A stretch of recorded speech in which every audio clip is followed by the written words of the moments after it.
Okay, let us see this question number 26.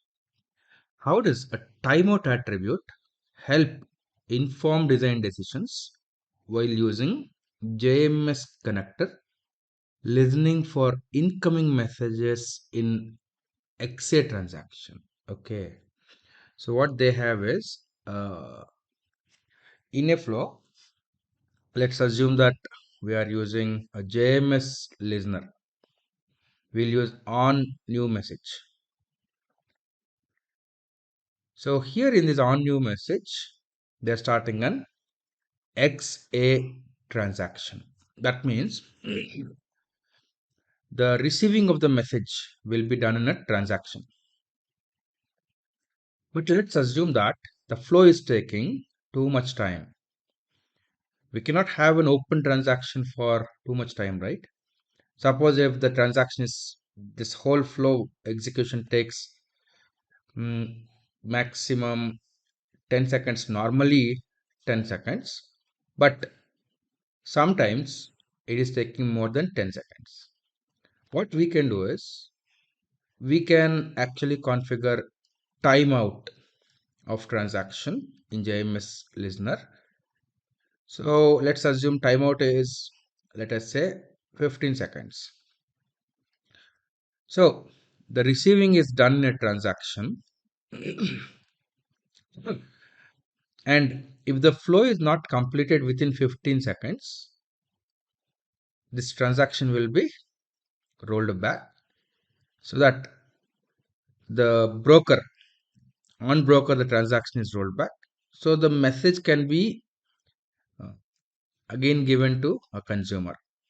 Okay, so we will not lose the message, but message can be reprocessed. That's how timeout attribute on JMS listener helps. Okay, so here, what is the first option? Timeout specifies the time allowed to pass between receiving JMS messages on same JMS connection, and then after timeout, a new JMS connection is established. No, new JMS connection is not established. This is not correct answer. The second option, timeout defines the time that is allowed to pass without transaction ending explicitly. Okay. After the timeout expires, transaction rolls back. Correct.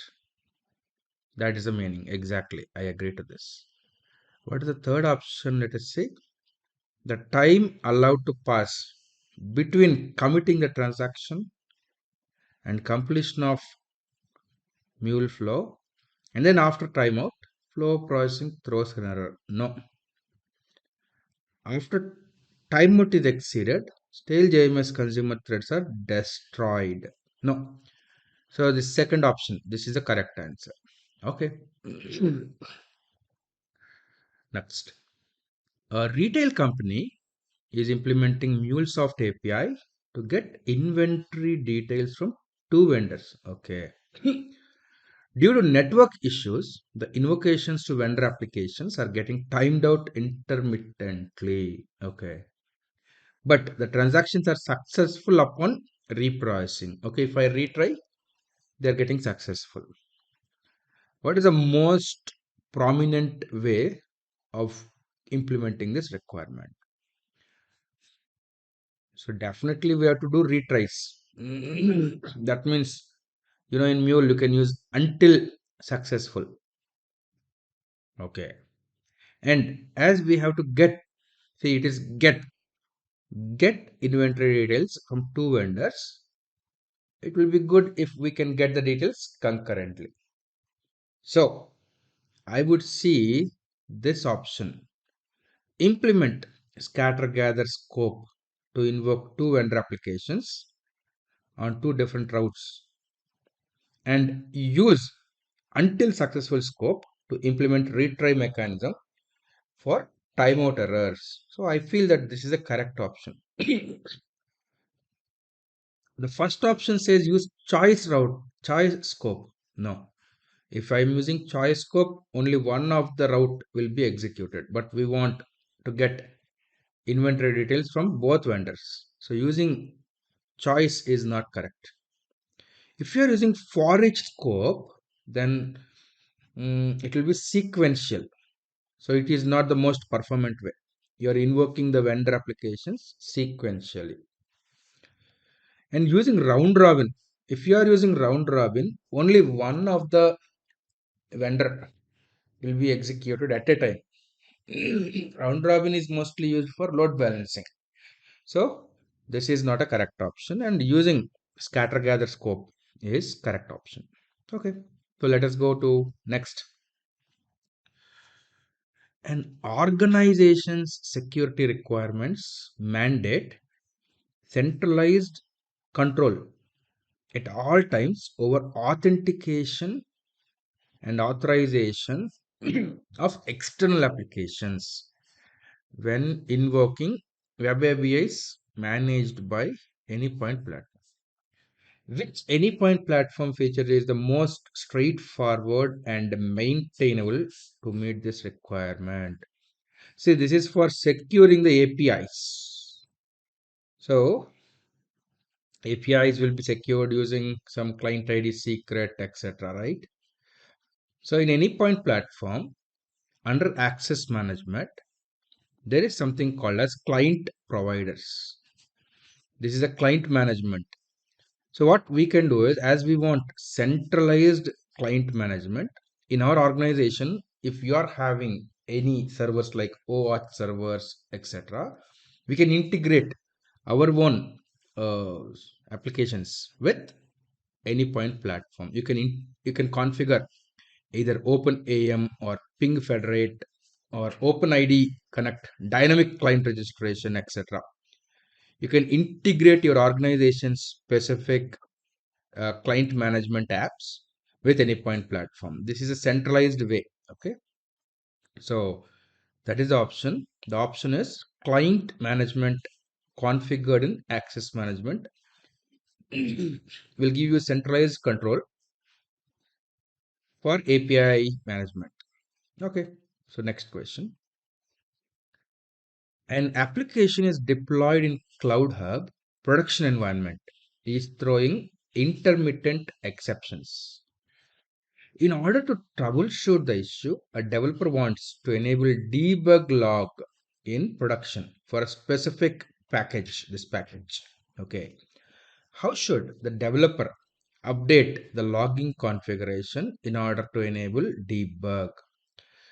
Remember, in CloudHub, whenever you are deploying your applications to CloudHub, your application specific log4j will be replaced with CloudHub specific log4j, where they have configured a appender to send the logs to CloudHub logging service. So your application log4j XML will not be used on CloudHub until you raise a ticket to CloudHub and CloudHub disables the CloudHub logging. So the first option, updating in log4j.xml, is not correct. Second option says in runtime manager, in the deployed applications properties tab, set the default log level to debug. No. In property tabs, why in properties tab? It is in logging tab. So this is also not correct. And the third option also is talking about updating log4j2.xml in your application. This is also not correct. The last option says in deployed runtime manager application properties tab, add a line with debug level for package org.apache.cxf. Hey, why are they using properties tab? Actually, it has to be logging tab, right? Let me just go to runtime manager once. Okay, let me check any of the application manage. Actually, in logging tab, I have to enable debug level logging for package name. They are saying in properties tab. It is not correct. But the options whatever I've given here in application properties tab, add this line debug level for package and apply changes. And what about this one? It is saying in deployed application properties tab, set default logging level to default logging level. No, we don't want. We want to set it for a particular package. Actually, this option, first option and third option are talking about log4j. No, they are not applicable on CloudHub. Either the answer has to be option B or option D. Option B says set default logging level. No, it will set the default logging level to debug for all packages. This is not correct. This appears to be correct. Maybe in this option, they have to actually specify not in properties tag, under logging tab. Maybe I guess it is a mistake. So this option will be the correct answer among all. Okay. Next. An order microservice and fulfillment microservice are being designed to communicate with their clients to message through message based integration. Okay, they're integrating through messaging, not through API invocations. The order microservice publishes an order message, a kind of a command containing details about order to be filled. The intent is that order messages are only consumed by one Mule application. That means that is the fulfillment microservice.